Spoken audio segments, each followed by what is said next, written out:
Hello, how's it going? Hi there, it's Kelsey. I am a nutritional therapist. I am a paleo chef and baker, and I'm the author of the new cookbook, Paleo Sweets.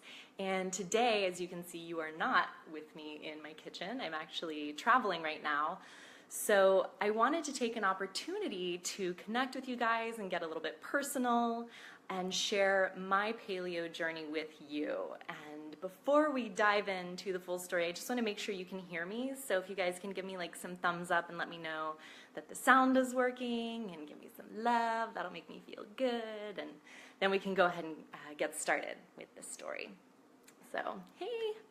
I hope everyone's doing great out there. Yeah, just give me some feedback if you can hear me, and I'll go ahead and jump right in. I do want to say I'm really nervous right now. I'm not used to being so close to the camera and talking. I'm usually doing something or cooking, but I think it's really important to share this story. I think we're all on our own paleo journeys and our own journeys to health and healing, and I hope that what I have to share with you today provides some support or motivation. So take a second, say hey, and I'll go ahead and get started. So I just want to begin by saying that I was addicted to sugar from a very young age. And looking back on it now, I really realize kind of how serious that was, but you know, people weren't really concerned about sugar addiction back then, and it wasn't like I was eating all bad food. My meals were a combination of like home-cooked fresh meals and then like frozen fast food, because both my parents worked, people were busy, but I definitely started to develop a draw and a craving and an affinity for the French fries and donuts. Oh my gosh, I loved donuts and chocolate milkshakes. So that was interesting as a starting point from a very young age. And then a little bit later in my teen years, I actually became a vegetarian because I thought I knew what was healthy. I thought I'd found the answer. And I soon, within the next few years, realized that that wasn't true. So later on, fast forward into my teen years, I started working at a local health food store and running the juice bar. And that was a really great experience for me because I began to be exposed to the idea of using food as medicine and incorporating supplements, and it gave me access to a lot more vegetarian foods, which at the time I loved, but it means that I ended up starting to eat a lot of soy because soy is one main source of vegetarian protein. And if you have friends who are vegetarians, or if you are vegetarian, you may have heard of seitan, which is pure wheat gluten. So I was getting my protein from soy and gluten. And at this point, I began experiencing some really uncomfortable symptoms. I had acne all over my face, on my chest, on my back. I was bloated, I was chronically fatigued, and I was still addicted to sugar. So very shortly thereafter, I found myself in a bit of a pickle. I began suffering from undiagnosable, sharp, shooting pains in my stomach. And it seemed like it kind of hit me all at once. I remember I was visiting a friend who was going to school out of town, and I had just driven there, and I got up out of my car, I stood up, and it like caught me off guard. But at this point, I was starting to study anatomy. I was getting ready to go to massage therapy school, so I just thought it was a tight muscle, and I tried to shake it off. I went on with my life and tried to put it out of my mind, and that ended up not working. The pain got worse, and it got so bad that I found myself one night crying in the emergency clinic, and they thought my appendix was about to burst. And that had never crossed my mind. I mean, I was eating healthy, I was vegetarian, I was working at a health food store, and here I was, and they thought my appendix was about to burst. And so they did the test that they can do, and they found out that it wasn't my appendix. And that was all they could do for me there, but they referred me to another clinic so I could get some ultrasounds done because I might have cysts on my kidneys. So as you might be able to tell at this point, this was the beginning of a series of unfortunate events and unanswered questions. So I went to get the ultrasound done, no cysts. Those doctors referred me to another set of doctors who began doing blood tests on me. So for about a year or two, I was having blood drawn all the time. I mean, it got to the point where I could walk in, I could tell them, like, I need to sit down, I need to have this thing, I need you to give me this afterwards, because I just knew the routine, and I hated having blood drawn. But supposedly it was what they needed to do. I didn't know exactly what they were looking for, and they certainly never gave me any answers after that. I was suffering, I was in pain, and at this point I was frustrated and really discouraged. I mean, this system that I had never really needed to use before, now that my body was failing me at the age of 19 or 20, they couldn't give me any answers. And I knew I had to figure it out, but I didn't even know where to look or where to start asking. So this suffering and kind of series of unanswered questions and tests and poking and prodding went on for about 5 years. It was really uncomfortable. And at the same time, I knew I needed to figure out how to find a natural solution. I had family members at that point who were getting on medication, who were going through surgeries, and they weren't getting the results that they wanted. And that was scary to me, to see how their lives began to become limited because of having questions that supposedly had an answer, but the answer wasn't helpful. And I think having worked at the health food store and run the juice bar there, at least let me know that I had other options. So I decided I was going to explore those options to the ends of the earth before I gave in and said, okay, put me on the medication, do whatever you need to do to make this pain stop. And things started to shift when I started to date a guy who was celiac. So for those of you who aren't familiar, celiac is an autoimmune condition that is triggered by gluten, and it causes all kinds of crazy painful symptoms. He found out because he found out his brother was allergic, and because we were dating, I kind of cut out gluten as a show of support, and also because it made it easier when we were going out to eat or when I was cooking for him. It was just a lot easier if we could eat the same thing, and I kind of began to familiarize myself with what gluten was. And this is when I started to notice some changes. So the bloating that I had been experiencing started to go down. The acne started to clear up. This is so embarrassing, like the farts kind of stopped and weren't as embarrassing anymore. I was still fatigued, I was still addicted to sugar, but it was really interesting to me. So I made a note and kind of went on with my life. And a short while after that, a really big change happened for me, and that was when I began eating meat again. I had craved it for years, but because of my stance as a vegetarian and my desire to support animals, I never allowed myself to really consider that.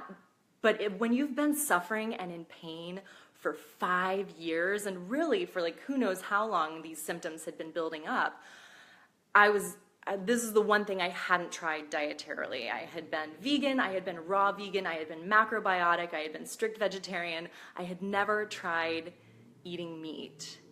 And it was a very pivotal, life-changing moment for me. When I took that first bite of meat, it was like someone flipped on a power switch in my body that I didn't know had been off for decades. The brain fog started to lift, my energy started to increase, and I had a really incredible epiphany.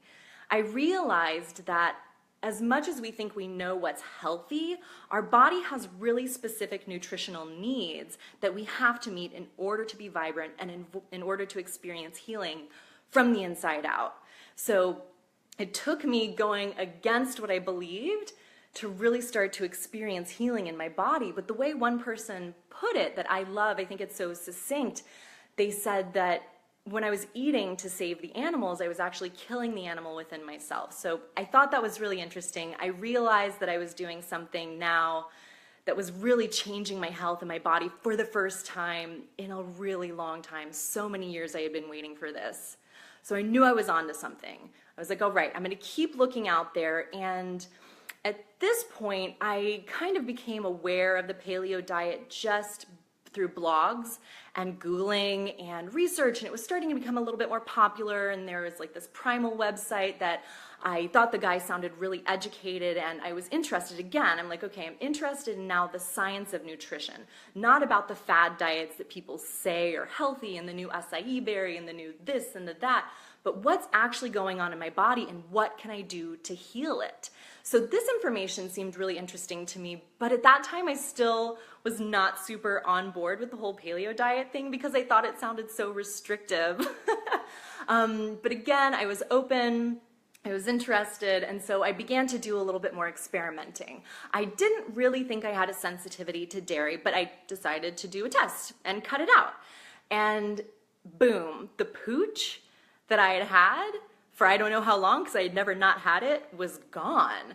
So I want to emphasize that I never was overweight, but I was always skinny fat. I was an athlete as a child. I couldn't really maintain a lot of muscle mass, and I was always just kind of soft.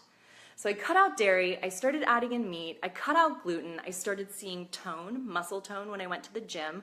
The bloating was down, the acne was clearing up, my energy was returning, and I didn't have any stomach pain anymore. Oh my gosh, so it was amazing. And as soon as I had that experience of cutting out dairy, again, as an experiment, I didn't think I was sensitive to it, but it helped. It made a difference. And I was hooked. I was like, okay, I'm gonna go for it. I'm gonna try it. And it's just been so incredible. At this point, it's been about a 6-year journey for me to recovering from not only the chronic fatigue and the bloating and the pain, but also the sugar addiction. So that, I think, for me personally, was one of the huge things about going paleo, and probably one of the things I was the most scared about was giving up sugar, because my subconscious mind knew I was addicted to it. But wow, like to cut out the refined processed sugar and not have the cravings anymore was like night and day. I felt like I had control over my body again. And I think it's really important to point out too that my fear of lack of variety on the paleo diet was totally unwarranted. There's so many great options out there, and that's why I love doing what I do, sharing this information with you guys, sharing awesome recipes, fun ways to recreate comfort foods, and really awesome healthy versions of traditional classic sweets. Like, that's why I wrote Paleo Sweets, because you don't have to deprive yourself while you're pursuing your health journey. So at this point, I'm still working. I feel better than I have before in my life. I love it. And I'm just so happy that I have you guys here to share this with. And as much as I love sharing my story with you, I also want to hear what your paleo journey has been.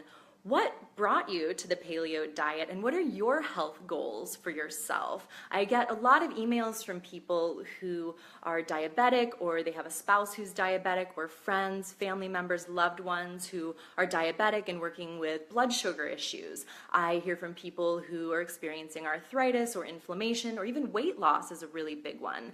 And I want to share with you that what I know now as a nutritional therapist is that the paleo diet is one of the best diet protocols you can follow as a lifestyle. I don't even really love calling it a diet, because it really is a lifestyle, and it's a healing lifestyle, because it cuts out so many of the common allergens, and you're introducing a lot of whole, real foods that can help your body start to heal from the ground up. I want you to be able to experience vibrant energy. I want you to feel the freedom in your body that I feel now. I know what it's like to not have that desire to get out of bed, to feel depressed and unattractive and just blah in your body.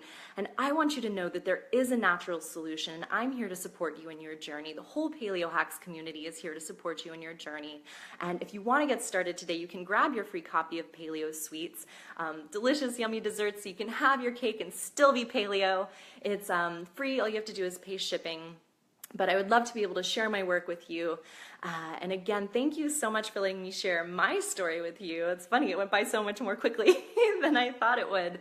I really appreciate you sitting here with me. And again, please, if you'll take just a few seconds and share with me your paleo journey, just a couple of sentences, why you came to paleo and what your health goals are. Grab your free copy of Paleo Sweets. I'll tag the link below. I'll put it in the comments where you guys can find it. And yeah, thank you so much for spending this time with me. And if you have any questions, comments, concerns, keep me posted. I will be around to answer your questions. And it was really great sharing. So I'm going to get back to working on conference stuff and not being at home in my kitchen. It's actually nice. I have an Airbnb, so I was able to go to a health food store last night and gather the foods that I know are supportive to my health. And so I'm able to maintain while I'm here. But I hope you guys are having a really great day. Thanks again for letting me share, and I will talk to you soon. All right, bye.